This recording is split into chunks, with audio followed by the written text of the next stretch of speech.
بسم اللہ الرحمن الرحیم۔ السلام علیکم ڈیئر اسٹوڈنٹس، آج ہم حدیث نمبر 6 پڑھیں گے۔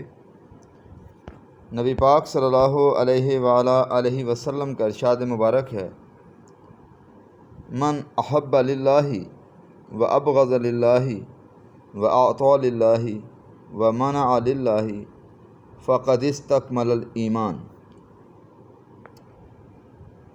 او کما قال رسول اللہ صلی اللہ علیہ وآلہ وسلم۔ اس کا ترجمہ ہے کہ جس نے اللہ کے لیے محبت کی اور اللہ کے لیے بغض رکھا اور اللہ کی رضا کے لیے عطا کیا اور اللہ کے لیے روکا تو اس نے ایمان مکمل کر لیا۔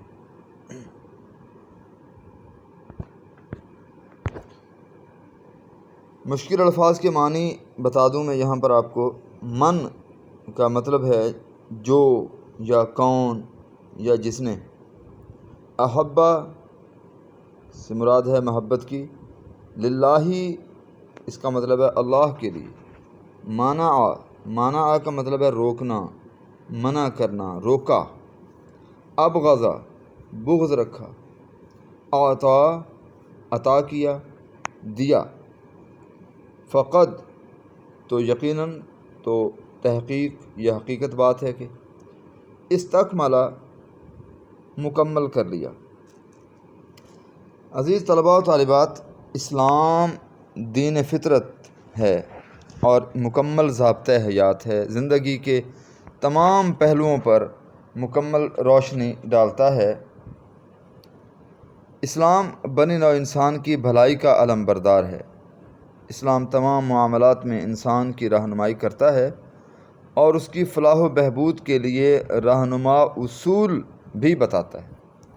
اسلام نے ایسے ان گنت اصول وضع کیے ہیں بے شمار جو انسانی فلاح و بہبود کے ضامن ہیں، گارنٹی دیتے ہیں، ضمانت دیتے ہیں انسان کی بہتری، دنیا و آخرت کی بہتری کے لیے۔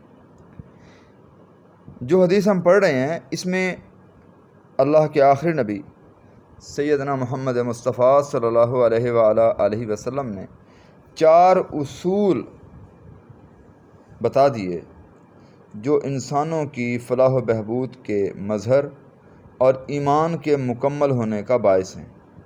آپ صلی اللہ علیہ وآلہ وسلم کے بتائے ہوئے 4 اصول جو ایمان کے مکمل ہونے کا سبب ہیں وہ کیا ہیں؟ پہلی بات کہ انسان اگر کسی سے محبت کرے تو صرف اللہ کے لیے کرے، اس کا مقصد یہ ہو کہ اس محبت سے اللہ راضی ہوگا۔ دوسری بات کہ انسان اگر کسی سے بغض رکھے، کسی سے دشمنی رکھے تو اس کا باعث بھی صرف اللہ کی ذات ہو، یعنی جو اللہ کا دشمن ہو، جو اللہ کے دین کا دشمن ہو، اس سے بغض رکھے۔ اللہ کے نیک بندوں کے ساتھ بغض نہ رکھے۔ تیسری بات، کسی کو کچھ دے تو اللہ کے لیے دے، یعنی وہاں دے جہاں دینا اللہ کا حکم ہے اور جہاں نہ دینا اللہ کا حکم نہ ہو۔ چوتھی بات، اگر کسی کو دینے سے ہاتھ روک لے تو اس وجہ سے روکے کہ یہاں دینے سے اللہ نے منع فرمایا، کسی بھی ایسے معاملے میں خرچ نہ کرے جہاں خرچ کرنے سے اللہ نے روک رکھا ہے۔ تو عزیز طلباء و طالبات، حضور نبی کریم خاتم المرسلین صلی اللہ علیہ وآلہ وسلم نے ان 4 اصولوں کو ایمان کی تکمیل قرار دیا ہے۔ اللہ تعالی ہمارا خالق ہے، ہمارا رازق ہے، ہمارا مالک ہے، رحمان و رحیم اور کریم ہے۔ اللہ نے انسان کو بے شمار نعمتوں سے نوازا ہے، بے حد و حساب نعمتوں سے نوازا ہے۔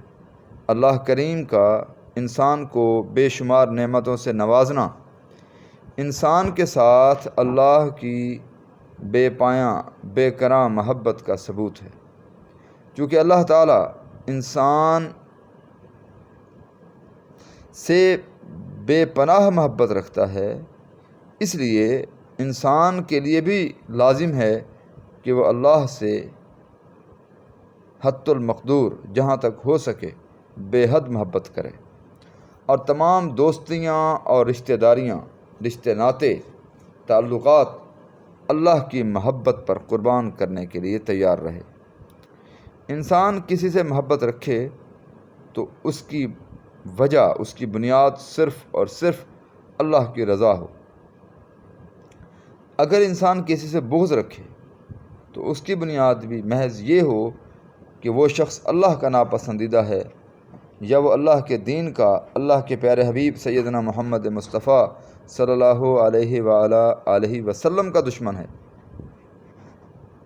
اگر انسان کسی کو مال عطا کرے، کسی کو مال دے، کسی جگہ مال خرچ کرے تو اس کی بنیاد بھی ذاتی مفاد، دنیاوی غرض یا ریاکاری نہ ہو، بلکہ جائز ہو، اللہ کے احکام کے مطابق ہو، جس سے اللہ کی خوشنودی وابستہ ہو اور اللہ کی رضا وابستہ ہو۔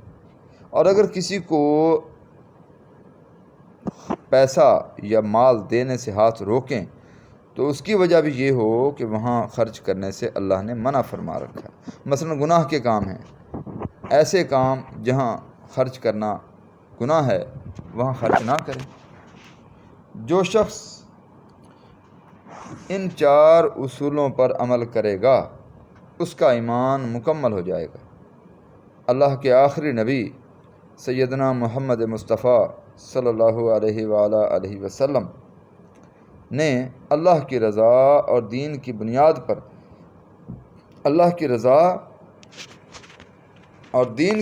پر ایک دوسرے سے محبت رکھنے والوں کی بڑی فضیلت بیان فرمائی ہے۔ آپ صلی اللہ علیہ وآلہ وسلم کا ارشاد مبارک ہے، اللہ کے بندوں میں سے کچھ ایسے لوگ بھی ہیں جو نہ نبی ہیں اور نہ شہید، انبیاء اور شہداء ان کے مرتبہ پر رشک کریں گے جو انہیں ملے گا۔ لوگوں نے پوچھا، یا رسول اللہ صلی اللہ علیہ وآلہ وسلم، یہ کون لوگ ہیں؟ آپ صلی اللہ علیہ وآلہ وسلم نے ارشاد فرمایا، یہ وہ لوگ ہوں گے جو آپس میں ایک دوسرے کے رشتہ دار نہ تھے اور نہ ہی آپس میں مالی لین دین کرتے تھے، بلکہ محض اللہ کے دین کی بنیاد پر ایک دوسرے سے محبت کرتے تھے۔ ان کے چہرے نورانی ہوں گے، انہیں کوئی خوف نہیں ہوگا اس وقت جب لوگ خوف میں مبتلا ہوں گے، اور انہیں کوئی غم نہ ہوگا اس وقت جب کہ لوگ غم میں مبتلا ہوں گے۔ او کما قال رسول اللہ صلی اللہ علیہ وسلم۔ قرآن کریم نے انسانی زندگی کا خلاصہ یوں بیان فرمایا ہے، ارشاد ربانی ہے، فرما دیجئے کہ میری نماز، میری عبادت، میرا جینا، میرا مرنا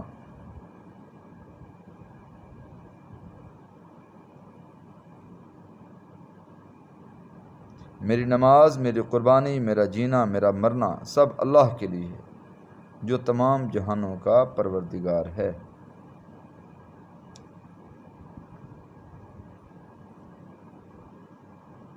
یہ ایک حقیقت ہے کہ آج بھی مسلمان حضور صلی اللہ علیہ وآلہ وسلم کے بتائے ہوئے ان 4 سنہری اصولوں پر عمل کر کے نہ صرف اپنا کھویا ہوا مقام حاصل کر سکتے ہیں بلکہ اسلام دشمن قوتوں پر غلبہ بھی حاصل کر سکتے ہیں۔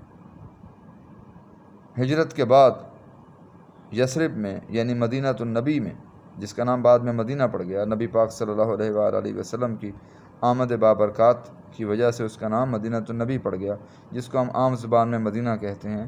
تو مدینہ آمد کے بعد مہاجرین اور انصار کے درمیان جو بھائی چارے کا رشتہ نبی پاک صلی اللہ علیہ وسلم نے اللہ کے حکم سے قائم فرمایا، وہ اس رشتے کی، اس بات کی بہترین مثال ہے، من احب للہ، کہ اللہ کے لیے محبت کرنا۔